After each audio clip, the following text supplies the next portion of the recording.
இந்த திராவிட முன்னேற்றக் கழக அரசிற்கு அண்ணன் ஆம்சாங் அவருடைய கொலையில் தொடர்பில்லை என்றால் இந்த வழக்கை சிபிஐக்கு ஒப்படைத்து விடுங்கள் என்று தெளிவாக சொன்னார். அப்படி தெளிவாக சொல்லும் பொழுது இந்த வழக்கை இவர்கள் சிபிஐக்கு ஒப்படைக்காமல் இந்த வழக்கை நாங்களே விசாரித்துக் கொள்கின்றோம் என்று சொல்லி இந்த வழக்கை சிபிஐயிலிருந்து நாங்கள் உயர்நீதிமன்றத்திலே உத்தரவு பெற்றும் திமுக அரசாங்கம் இந்த வழக்கை சிபிஐக்கு மாற்றக்கூடாது, நாங்களே திமுக அரசை விசாரித்துக் கொள்கின்றோம் என்று உச்சநீதிமன்றத்திலே ஒரு முறைக்கு 3 முறை அப்பீல் செய்தார்கள். 2 முறை இந்த வழக்கை தள்ளுபடி செய்தோம். 3வது முறை சிலரை அழைத்து வந்து இந்த வழக்கை கெடுக்கும் நோக்கில் ஒரு இடைக்கால தடை உத்தரவை முன்னாள் திமுக அரசாங்கம் இதை பெற்றது. கடந்த முறை இந்த வழக்கு விசாரணைக்கு வந்தபொழுது மாண்புமிகு நீதியரசர் திரு ஜே.கே. மகேஸ்வரி அவர்கள் இந்த வழக்கை படித்த பொழுது மிகவும் அதிர்ச்சியும் வேதனையும் அடைந்தேன். இப்படிப்பட்ட ஒரு வழக்கு, நான் இதை தொடர்ந்து இந்த வழக்கை நடத்தி அந்த வழக்கிலே ஒரு முடிவை சொல்ல வேண்டும் என்றாலும் அதற்கு முன்பு திராவிட முன்னேற்ற அதாவது கடந்த ஆட்சி கால முறையில் அதாவது திமுக அரசாங்கம் இருந்த நேரத்தில் இந்த வழக்கை தாக்கல் செய்திருக்கின்றார்கள், அப்பீல் செய்திருக்கின்றார்கள். புதிதாக அரசாங்கம் வந்திருக்கின்றது. அந்த புதிதாக வந்திருக்கின்ற அரசாங்கங்களை அனைத்து தரப்பு வழக்கறிஞர்களும் கேட்டு நீங்கள் முடிவை சொல்லுங்கள். அவர்கள் இந்த வழக்கை மேல்முறையீட்டை வாபஸ் பெற்றுக்கொண்டால் உயர்நீதிமன்ற உத்தரவு செயல்பட்டு சிபிஐக்கு அது சென்றுவிடும் விசாரணை.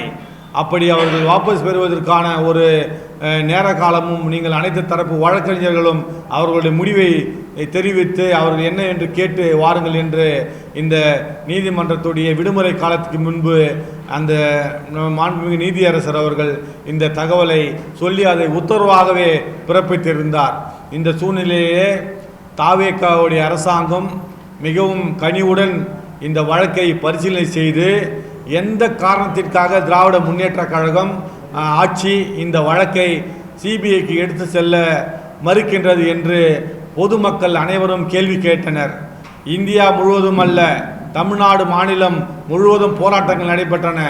இந்திய மாநிலங்களே தலைநகர் உள்பட டெல்லி உள்பட பல இடங்களிலே போராட்டங்கள் நடைபெற்றன. அமெரிக்க ஐக்கிய நாடுகளிலும் மற்றும் லண்டனிலும் மலேசியா சிங்கப்பூரிலும் ஆப்பிரிக்க நாடுகளிலும் கூட அண்ணன் ஆம்சாங் அவர்களுடைய கொலைக்கு நீதி கேட்டு குரல் எழுந்தன. ஒரு கட்டத்திலே ஐநா சபையிலுமே அண்ணனுடைய கொலைக்கு நீதி கேட்டு குரல் எழுப்பப்பட்டது. அப்படிப்பட்ட ஒரு ஐநா சபையிலும் வரையும் குரல் எழுப்பப்பட்டும் தமிழக திமுக அரசாங்கம் செவி சாய்க்காமல் இந்த வழக்கை நாங்களே விசாரித்துக் கொள்ளுகின்றோம் என்று சொன்ன பொழுது அந்த வழக்கை தற்பொழுது நம்முடைய மாண்புமிகு முதலமைச்சர் விஜய் அவர்கள் இந்த வழக்கை சிபிஐக்கு மாற்றி உத்தரவிட்டிருப்பது பொதுமக்களிடையும் அதாவது பட்டியலின மக்களிடம் மட்டுமல்லாமல் அனைத்து தரப்பு பொதுமக்களிடம் அண்ணன் ஆம்சாங் அவர்களுக்கு நீதி வேண்டும் என்று சொன்ன அனைத்து தரப்பு மக்களுக்கும் ஒரு நீதியை வழங்கி அங்கு உச்சநீதிமன்றத்திலே திமுக அரசாங்கம் தாக்கல் செய்த மனுவை வாபஸ் பெற்று இன்று தமிழக முதல்வர் அவர்கள் உத்தரவிட்டிருக்கின்றார். அப்படிப்பட்ட ஒரு உத்தரவை பகுஜன் சமாஜ் கட்சியின் சார்பாக வருக வருக என்ற எங்களுடைய மனமார்ந்த நன்றியை தெரிவித்துக் கொள்கின்றோம். இந்த தமிழக மக்களின் சார்பாகவும் பகுஜன் சமாஜ் கட்சியின் சார்பாகவும் அனைத்து அண்ணன் மீது பாசம் கொண்ட பற்று கொண்ட அண்ணனுக்கு நீதியை எதிர்பார்த்த அனைத்து தரப்பினர் சார்பாகவும் அவருக்கு சார்பாக இவருக்கு நீதி வேண்டும் என்று குரல் எழுப்பிய அனைவரின் சார்பாகவும் இந்த விசாரணையை தமிழக அரசு உத்தரவிட்டது எங்களுடைய சார்பாகவும் அனைத்து மக்களின் சார்பாகவும் நன்றியை தெரிவித்துக் கொள்கின்றோம். இந்த வழக்கு கடந்து வந்த பாதை என்பது அன்று அண்ணன் படுகொலை செய்யப்பட்ட பொழுது அந்த படுகொலை செய்யப்பட்ட பொழுது ஒரு 8 நபர்கள் தான் இந்த வழக்கில் சம்பந்தப்பட்டிருக்கின்றார்கள் என்று சொன்னார்கள். அதன் பிறகு 3 நாள் கழித்து 3 நபர்கள் மீண்டும் அவர்கள் கைது செய்யப்பட்டார்கள். ஆனால் 22 ஜூலை 2024 அன்று நான் இந்த பொறுப்பிற்கு வந்த உடனே அறிவித்த செய்தி என்னவென்றால், இந்த வழக்கு மிகப்பெரிய ஒரு அரசியல் பின்னணியில் நடந்த மிகப்பெரிய அரசியல் படுகொலை. இது ரவுடிகளுக்கு நடந்த மோதல் கிடையாது, இதில் அரசியல் முக்கிய புள்ளிகள் சம்பந்தப்பட்டிருக்கின்றார்கள் என்று அந்த தகவலை வெளிப்படையாக சொன்னபொழுதுதான் 27 அக்யூஸ்டுகள் வரை அரெஸ்ட் செய்தார்கள். அதன் பிறகு இவர்கள் விசாரணையின் பார்வையில் பார்த்தீர்கள் என்றால் முக்கியமான அரசியல் புள்ளிகள், முக்கிய அமைச்சர்கள், திமுக அமைச்சர்கள், இதில் 2 திமுக அமைச்சர்கள், திருவள்ளூர் மாவட்டத்தை சேர்ந்தவரும் சென்னை மாவட்டத்தை சேர்ந்த ஒரு அமைச்சரும் இதில் முக்கியமாக உடந்தையாக இருந்திருக்கின்றார்கள் என்று பொதுமக்களிடமிருந்து பலத்த குரல் எழுந்தன. அப்படி பார்த்தீர்கள் என்றால் சில அந்த கொலையில் ஈடுபட்ட நபர்கள் அந்த அமைச்சர்களுடன் நெருக்கமாக இருந்த புகைப்படங்கள் வெளியான பொழுது அந்த தமிழகமே வியந்து பார்த்தது. அப்போது ஒரு ஆளுங்கட்சியான திமுக அரசாங்கம் ஒரு மிகப்பெரிய வளர்ந்த ஒரு தலித் தலைவரை, அதாவது ஒரு தேசிய கட்சியுடைய மாநில தலைவரை அவருடைய வீட்டு வாசலிலே ஒரு முதலமைச்சருடைய தொகுதி, முன்னாள் முதலமைச்சர் திரு மு க ஸ்டாலின் அவருடைய தொகுதியிலே வீட்டு வாசலிலே படுகொலை செய்யப்படுகின்றார் என்றால் இந்த சட்டம் ஒழுங்கு திமுக ஆட்சியிலே சந்து சிரித்ததற்கு அண்ணன் ஆம்சாங் அவர்களுடைய படுகொலை அனைத்து எதிர்க்கட்சிகளும் எடுத்து தேர்தலிலே பேசின. அப்படிப்பட்ட சூழ்நிலையிலே தான் உச்சநீதிமன்றத்திற்கு இவர்கள் இங்கே உயர்நீதிமன்ற உத்தரவு என்னவென்றால், மாண்புமிகு நீதியரசர் திரு வேல்முருகன் ஐயா அவர்கள் இந்த தீர்ப்பை வழங்கும் போது 21 காரணங்களை சொன்னார். அந்த 21 காரணங்களுக்காக இந்த வழக்கை நாங்கள் சிபிஐக்கு மாற்றுகிறோம் என்று சொன்னார். அந்த 21 காரணங்களிலே ஒரு சாதாரண ஒரு குடிமகன் கொலை செய்யப்பட்டால் கூட அவருக்கு நடக்கின்ற ஒரு விசாரணை கூட இந்த ஒரு தேசிய கட்சியுடைய மாநில தலைவருக்கு அந்த அடிப்படை விசாரணை கூட நடத்தி இந்த வழக்கை நடத்தவில்லை என்பதை ஒரு முக்கிய காரணமாக சொன்னார். அரசியலில் சம்பந்தப்பட்ட மிகப்பெரிய ஒரு மாநில தலைவர், ஒரு தேசிய கட்சியுடைய மாநில தலைவர், அரசியல் பின்புலம் உள்ள குற்றவாளிகளை யாரும் சரியான முறையிலே விசாரிக்கவில்லை என்று மற்றொரு கருத்தை சொன்னார்.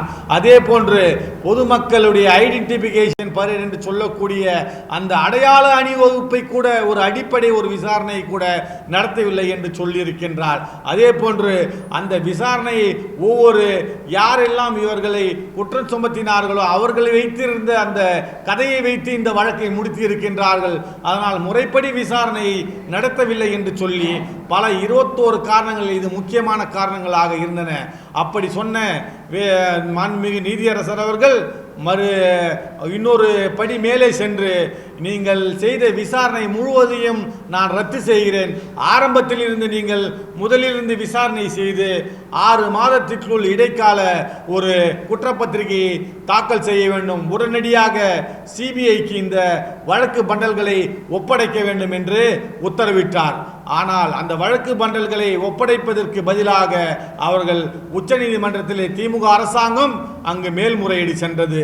அங்கு மேல்முறையீடு சென்ற உச்சநீதிமன்றத்திலே 2 முறை அவர்கள் தோல்வியை தழுவினார்கள். 3வது முறையாக அவர்கள் உச்சநீதிமன்றத்திலே மனுவை தாக்கல் செய்து ஒரு இடைக்கால தடை உத்தரவை பெற்றனர். அந்த இடைக்கால தடை உத்தரவை பெற்றுவிட்டு இந்த வழக்கை 2026 தேர்தல் வரை அவர்கள் அண்ணனுடைய படுகொலை சம்பந்தமான வழக்கை சிபிஐக்கு சென்று விட்டால் இந்த அரசிற்கு, திமுக அரசிற்கு பாதிப்பு ஏற்படும் தேர்தலிலே என்ற ஒரே காரணத்திற்காக என்ன வித்தைகள் எல்லாம் காட்டி அவர்கள் உச்ச நீதிமன்றத்தில் இந்த வழக்கை தள்ளி போடுவதிலே அவர்கள் மிகச்சிறந்த ஒரு நுண்ணறிவு படைத்தவர்கள் போல வழக்கை தள்ளி போட்டார்கள். செய்திகளை உடனுக்குடன் தெரிந்து கொள்ள கீழ்கண்ட கேபிள் மற்றும் டிடிஹெச் நெட்வொர்க்குகளில் எம்நாடு செய்தி தொலைக்காட்சியை காணுங்கள். பாதகம் செய்பவரை கண்டால் நாம் பயம் கொள்ளலாகாது பாப்பா. மோதி மிதித்து விடு பாப்பா, அவர் முகத்தில் உமிழ்ந்து விடு பாப்பா. அண்மை செய்திகளை உடனுக்குடன் தெரிந்து கொள்ள இணைந்திருங்கள் எம்நாடு தொலைக்காட்சியுடன்.